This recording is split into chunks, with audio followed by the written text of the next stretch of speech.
Celtics Game 5. VJ Edgecombe at the top of the key gets a three-pointer to go down that capped a 12-0 run in the fourth quarter for the Sixers. As you see Jason Tatum upset. That's because Boston ended up losing this one. A 113-97 win for the Sixers. Joel Embiid, the star of this one, with 33 points. He had 8 assists and also a block.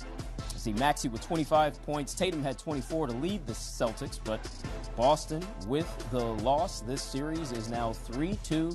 The Celtics still holding on to the lead as this series shifts to Philadelphia. And we now say hello to CBS Sports NBA analyst John Gonzalez. And John, what in the world did we just witness in Boston on Tuesday night? I mean, the Sixers came into Game 5 down 3-1 in the series, and they were basically dead in that Charles River dirty water. How in the world did the Sixers pull off this Game 5 victory? Shots fired at the Charles River. You know, it's nice in the springtime. The sun comes out every now and again in Boston. I used to live there. But yes, I'm with you. I think that the Celtics are wondering what just happened as well. And as a keen observer, a longtime observer of the Philadelphia 76ers, I am also a little surprised that they pulled out that game. They win Game 2 in Boston. That's one thing. Now you've taken 2 games on the road in a series that I thought was going to be a sweep. And so all of a sudden now going back to Game 6 in Philadelphia, if you're the Celtics, you're wondering a little bit because, look, Jason Tatum won for a double-double. He looked good. Jaylen Brown had 22 points, but super inefficient. And I thought he nailed it during the in-game interview where he said, we need to make some shots. We're just not shooting the ball well tonight. Well, they didn't, right? When the Celtics shot isn't falling, they're gettable. That's what happened tonight. They were gettable because the shot wasn't falling, just 40% from the floor. And then they were 28% from 3. You know it's a bad night for the Celtics when not only did they not take as many three-pointers as the Sixers, they didn't make as many. The headlines are everywhere. Joel Embiid is back. 33 points. 8 assists. The Sixers upset the Celtics 113-97 to avoid elimination and force a Game 6 in Philadelphia. And everyone is acting like Embiid just slayed a dragon. Like he just proved all the doubters wrong. Like he is suddenly a different player than he has been for his entire career. But I need to pump the brakes on that narrative. Because one game does not erase a career of playoff failures. One game does not make Embiid a winner. One game does not mean the Celtics should be scared. Let me break this down for you because nobody else will. The first 2 minutes of this video show the highlights from Game 5. VJ Edgecombe hits a 3 to cap a 12-0 run in the fourth quarter. Jason Tatum looks upset. The Celtics lose. Embiid is the star. And the analyst, John Gonzalez, says he is surprised the Sixers pulled it out. He says he thought this series was going to be a sweep. He says the Celtics are gettable when their shot is not falling. And all of that is true. The Celtics shot 40% from the field and 28% from 3. They only had 3 guys in double figures. They scored 11 points in the fourth quarter. That is terrible. That is unacceptable. But here is what the analyst is not saying. That was Game 5. The Celtics still lead the series 3-2. The Celtics still have 2 chances to win one game. And the Celtics still have home court advantage if it goes to Game 7. So why is Eve Ryan acting like the Sixers have all the momentum? Why is everyone acting like Embiid is back? Because he scored 33 points? Because he played 38 minutes?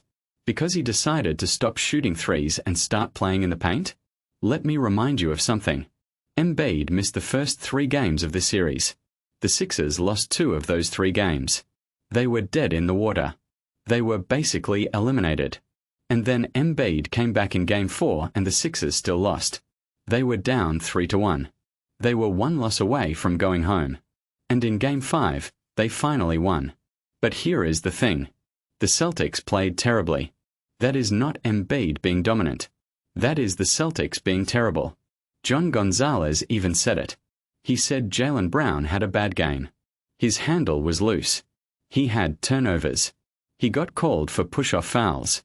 He said Derek White is struggling. He said the Celtics are a better shooting team than the Sixers, but they were not tonight. So the story of Game 5 is not that Embiid is back. The story is that the Celtics had one of their worst offensive performances of the season and still only lost by 16 points. If the Celtics shoot even close to their average in Game 6, they win. If Jaylen Brown plays like an MVP candidate, they win. If Derek White hits a couple threes, they win. And all of a sudden, Embiid is not back. He is just a guy who scored 33 points in a loss that delayed the inevitable. Let me talk about what Embiid actually did in this game. The analyst pointed out that in the first half, Embiid was 0 for 5 from 3. He was settling for jump shots. He was playing away from the basket. And then in the second half, he decided to get into the paint. He decided to play against Nemias Quetta. And he was fantastic. But here is the problem. The Celtics do not have to let him do that. They can adjust. They can double team him. They can front him. They can make him work for every catch. They can put him in pick and roll and make him defend in space. They did that in the first half of Game 5. They can do it again in Game 6. The analyst also said something important. He said the Celtics are thin in the front court. He said Nikola Vucevic is not the guy, especially defensively. He said Quetta has had a great season, but Embiid is a massive human being. And that is true. The Celtics do not have a great answer for Embiid one-on-one. But the playoffs are not about one-on-one.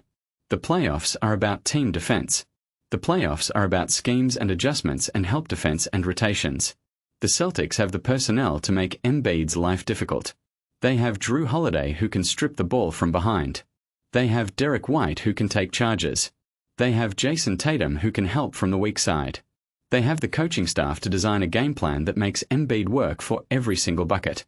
And if Embiid has to work for every bucket, he gets tired. And if he gets tired, he is not dominant. And if he is not dominant, the Sixers lose. Because the Sixers do not have anyone else who can consistently create offense. Tyrese Maxey had 25 points. He was great. But can he do that every night? Paul George was good. But can he do that every night?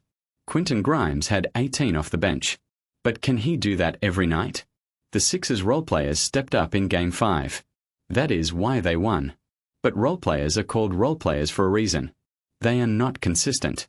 They are not reliable. And in Game 6, when the Celtics are desperate and focused and locked in, those role-players are going to disappear. Because that is what happens in the playoffs. That is what always happens. The analyst also talked about the three-point battle. He said the team that makes more threes has won every game in the series. In Game 4, the Celtics made a franchise playoff record 24 threes. They won. In Game 5, the Sixers made more threes than the Celtics. They won. So the formula is simple. If the Celtics make threes, they win. If they do not, they lose. And I trust the Celtics to make threes in Game 6. I trust Jason Tatum to bounce back. I trust Jaylen Brown to be better. I trust Derek White to find his shot. I trust Al Horford to knock down open looks. Because these guys have done it before. They have been in pressure situations. They have won on the road in the playoffs. They are not going to let one bad game define their season. Charles Barkley said something interesting at halftime of his game. He said the Sixers were playing like a scrimmage. No intensity. No desperation.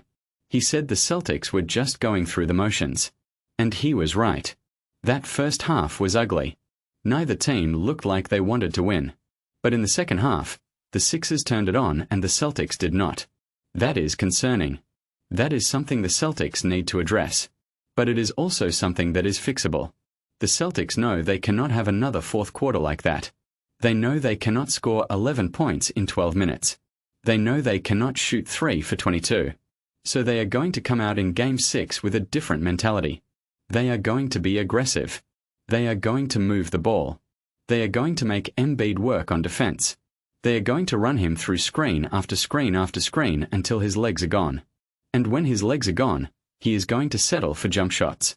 And when he settles for jump shots, the Celtics are going to rebound and run. And that is how they win. So here is what I want you to take away from this video. Joel Embiid is a great player. He is the MVP. He is dominant when he is healthy and engaged. But he is not back. Not really. One game does not erase a career of playoff disappointments. One game does not make him a winner. One game does not mean the Celtics should be scared. The Celtics are still the better team. The Celtics are still going to win this series. They are going to go into Philadelphia for Game 6. They are going to play with desperation. They are going to make shots. They are going to get stops. And they are going to close this thing out. And then we can stop talking about Embiid being back and start talking about the Celtics moving on to the second round where they belong. Subscribe to the channel if you want real playoff analysis. Not the hype. Not the overreactions to one game. Not the narratives that change every 48 hours. Just the truth about who is actually in control of this series. And comment below. Is Embiid actually back, or am I right that one win does not change anything? I read every single comment. Now let me know your thoughts and get ready for Game 6.